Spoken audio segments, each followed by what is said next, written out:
உங்களுக்குலாம் தெரியுமா அதிகமான ஓல்டு பிளேயர்ஸ்லாம் எதுக்கு கேமை விட்டுட்டு போனாங்கன்னு சொல்லிட்டு? தெரியாதவங்களுக்கு நான் சொல்றேன், தெரிஞ்சுக்கோங்க. முன்னெல்லாம் ஃப்ரெண்ட் கூட ப்ளே பண்ணாலே ரொம்பவே சந்தோஷமா இருக்கும். பட் ஆனா இப்ப அந்த ஃப்ரெண்டே இல்ல. சந்தோஷம் எங்க இருந்து இருக்கும் சொல்லுங்க? முன்னெல்லாம் யாராச்சும் கிடைச்சிட்டா அவங்கள ஃப்ரெண்டா மாத்தி அவங்க கூட ரொம்பவே சந்தோஷமா ப்ளே பண்ணுவோம். பட் ஆனா இப்ப இருக்கிற பிளேயர்ஸ் மரியாதைனா என்னன்னே தெரியாத இவனுங்களுக்கு மத்தியில எப்படி சந்தோஷமா ப்ளே பண்றது சொல்லுங்க? அப்புறம் கரீனாவோட இந்த மோசமான அப்டேட்ஸ் மொத்த கேமையே நாசமாக்கி வச்சிருக்கு. முன்னெல்லாம் ரேங்க் மேட்ச் ப்ளே பண்ணா சந்தோஷமா இருக்கும், கஸ்டம் ப்ளே பண்ணா சந்தோஷமா இருக்கும். பட் ஆனா இப்போ கஸ்டமை பத்தி பேசணும்னாலே தோண மாட்டேங்குது. அப்புறம் இந்த ரேங்க் மேட்ச் இதை ப்ளே பண்ணா எப்படி இருக்குன்னா ட்ரைனிங் ரவுண்ட் விளையாடுற மாதிரி.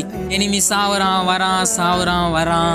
முன்னெல்லாம் சாவணும்னு நினைச்சாலே ஒரு பயம் இருக்கும். மிஸ்டேக்கா கூட ஒரே ஒரு மேட்ச் போய் அடிச்சிட்டோம்னா அன்னைக்கு ஃபுல்லாவே அதுதான் எங்களுக்கு மெயின் டாபிக்காவே இருக்கும்.